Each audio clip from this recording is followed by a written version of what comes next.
So earlier in my live stream today, someone said, why does God give cancer to humans?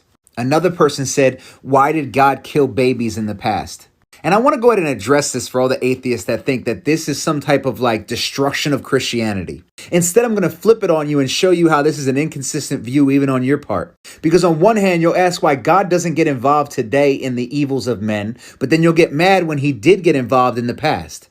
You see, if you understood the flood, after the flood, God put a rainbow in the sky as a covenant saying he will not do that again. He will not enact his vengeance on the entire world again until the end of days. So some people will look at that and say, that's not fair. Why did God punish people and kill people? But then in the same breath say, where's God at today? Why isn't God doing X, Y, and Z today? And then they'll say, why are kids starving today? I ask you, why are kids starving today? I ask you, why is there cancer today? God gave you the world perfect, but it was sin that led to everything else. Well, why did God create sin? God didn't create sin. God gave us a law. When we choose to break his law, we sin. God's law is the guardrail. You jump over the guardrail and then get mad when you fall to your doom and blame God for letting you fall to your doom. Why do kids have cancer today? I don't know. Why were companies so greedy that they bypassed all safety measures and put things in our food and put things in our cooking utensils? In cooking ware like Teflon. Why did men do that? Why do men covet all the money in the world and not share it with those in need? Why do we have more food in America that we throw away daily, but people don't have food in other countries? It sounds like if we followed the 10 commandments of not coveting and not being greedy, then we would not have an issue here.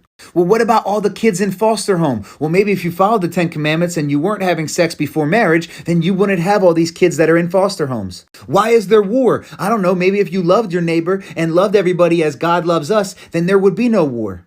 It's almost funny, like people are mad at God for them making the mistake of not listening to his advice. You see, people aren't mad at God for not being God. People are mad at God for not giving them all the benefits of God and none of the accountability.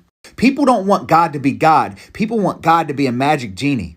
And also what's funny is you want God to step in and kill evil people in other places that are doing evil things that you disagree with, but you would never agree that God should step in and stop you. Like seriously, if you want God to stop all the evil of the world, what if he started with you?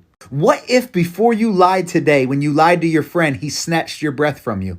What if right after you had premarital sex, you dropped dead? What if when you were greedy, you died on the spot? You see, you want God to stop the evil that you recognize, but you don't want God to stop you. You want God to be patient with you. You don't want God to be patient with anyone else, though.